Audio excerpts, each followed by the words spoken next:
गांव में 4 दिवसीय भगवान राम भगवान पुरुषोत्तम पर आधारित कथा होने जा रहा है।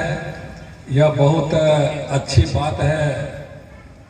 जितने कथावाचक होते, चाहे गीता पर आधारित कथा हो, चाहे भगवान कृष्ण पर आधारित कथा हो, चाहे भगवान राम पर आधारित कथा हो, शिव पुराण की कथा हो, सभी का एक ही मूल उद्देश्य है।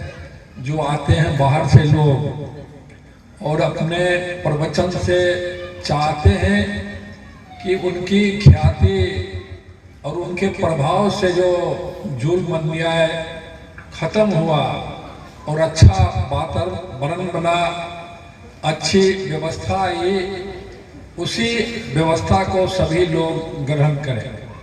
वैसे जब सत्संग होता है इस तरह का तो भारी संख्या में भीड़ जुटती है, लेकिन हम तो यही सभी लोगों से निवेदन करेंगे कि 4 दिवसीय कथा है और इसमें अच्छी अच्छी जो वाणी होगी उस वाणी को ग्रहण भी करना है, मन में आगे भी विचार करके रखना है।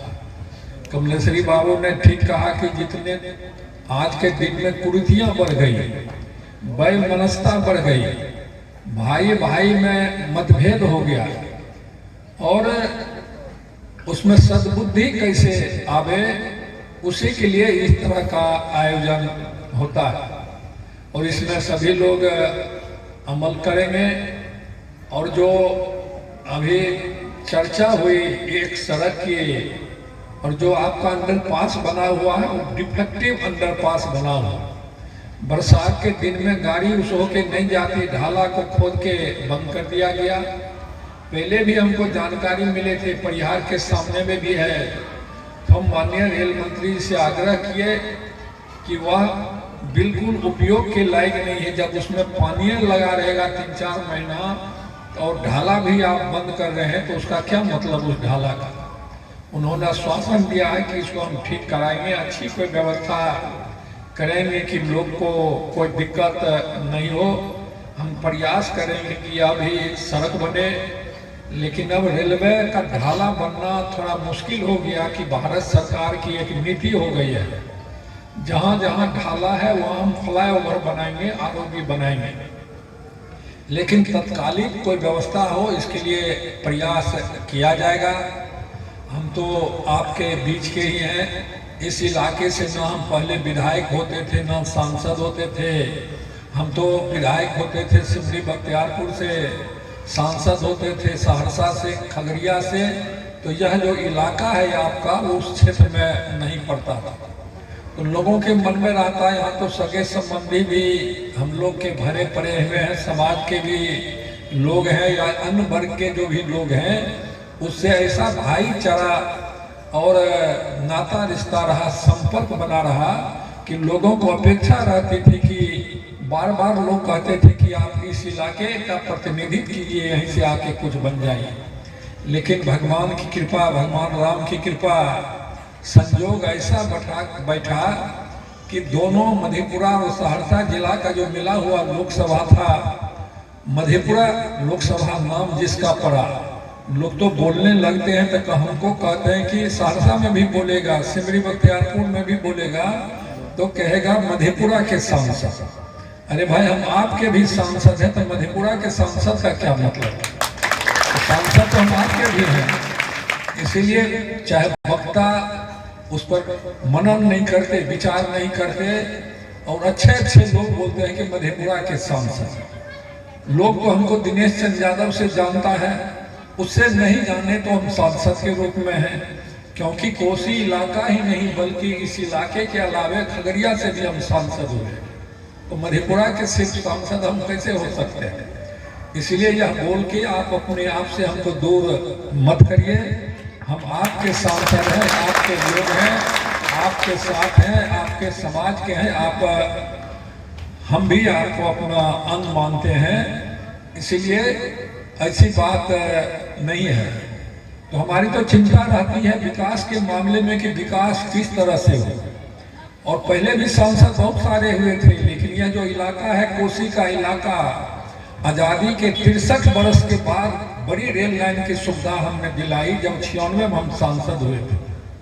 जो बड़े बड़े सड़क हुए, पुल हुए, अन्य व्यवस्था हुई, सेंट्रल स्कूल हुआ, नवोदय विद्यालय हुआ, और जो व्यवस्था इस इलाके में, कोसी के इलाके में हुई, सारे प्रयास करके हम दिलाए। जो यहाँ के लोगों को जो वह सुविधा नहीं मिली, आजाद तो हो गया था देश, लेकिन इस इलाके में यह सब सुविधा नहीं मिली थी। टापू के समान ही हम लोग इस इलाके में रहते थे। बरसात के दिन में जो छोटी रेल लाइन की गाड़ी चलती थी, यदि धनछर के नदी, कोसी नदी से कटनिया लग जाता था, जब गाड़ी का आवागमन बंद हो जाता था तो कोई यदि बीमार होते थे तो उसको गाड़ी पर 4 व्हीलर पर लेके लोग को पहले सरसी जाना पड़ता था, तब पुरसेला जाता था, तब नौगछिया होके पटना जाता था। बहुत रोगी रास्ते में ही मर जाते थे। लेकिन यह इलाका जिस तरह से पिछड़ा हुआ था वह पिछड़ा हुआ नहीं रहा, और हमने कोशिश की 4 लेन सड़क बना, जो गुजरात के पोरबंदर से, असम से सिलचर तक, जो आपको सरायगढ़ निर्मली के इलाके से गुजरी है, उसमें भी देवगोड़ा साहब से कह के NH 57 की हमने स्वीकृत कराई थी और उसका भी निर्माण हो गया।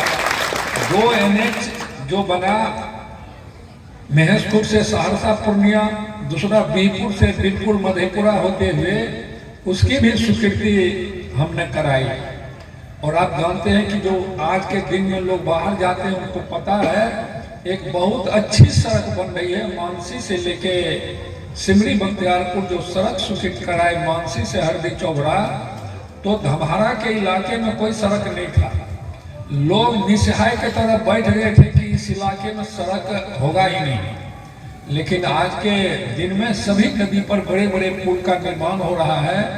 हम समझते हैं कि 1 साल के अंदर लोग तो अभी नीचे से जाने लगे, गाड़ी सैकड़ों गाड़ी रोज जाती है आती है। लोग सोचा भी नहीं था कि उस इलाके से हम इनोवा ले जाएंगे, स्कॉर्पियो ले जाएंगे, बेलोरो ले जाएंगे, या सोचा भी नहीं था।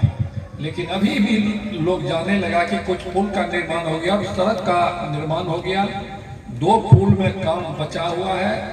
पहले हम लोग आते थे तो मानसी से महसूस होके यहाँ आते थे, लेकिन अभी बीच में कच्ची सड़कें हैं, लेकिन आते हैं तो 40 मिनट में साथ चले आते हैं।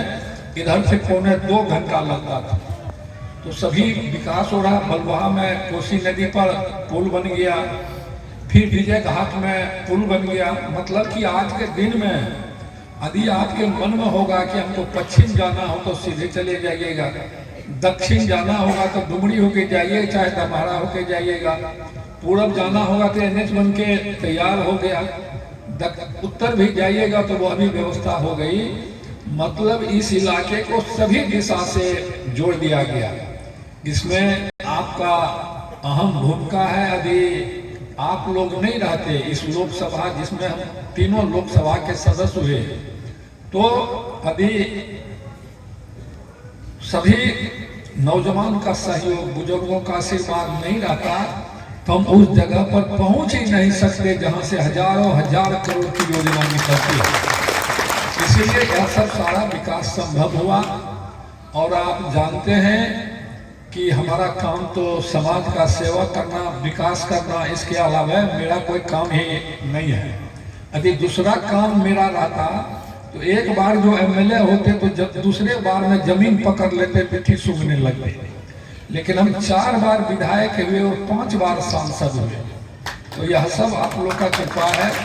और खुदरी से तो मेरा पुराना लगाव है। बहुत सारे जो हमारे अभिभावक थे, साथी थे, बहुत लोग तो अब रहे नहीं। इस टोला में भी जनार्दन लोग थे, भूपेंद्र भाई थे, और लोग हैं, लेकिन बहुत सारे लोग हम लोग को छोड़ के चले भी गए हैं।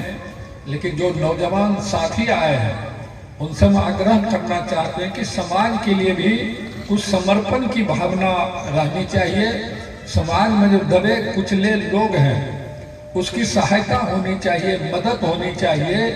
यदि आप करेंगे तो समाज भी आपको रिकॉग्नाइज करेगा, फिर भगवान की कृपा होगी तो आप भी हम लोग की तरह आगे बढ़िएगा। यही हम आग्रह सभी से करना चाहते हैं। हम कथावाचक से भी को भी धन्यवाद देते हैं। आप दूर से आई हैं, अच्छा अच्छा प्रवचन करके लोगों के दिमाग में इस बात को बैठाइएगा और आपका स्वागत है। और इन्हीं शब्दों के साथ हम अपनी बात खत्म करते हैं। धन्यवाद।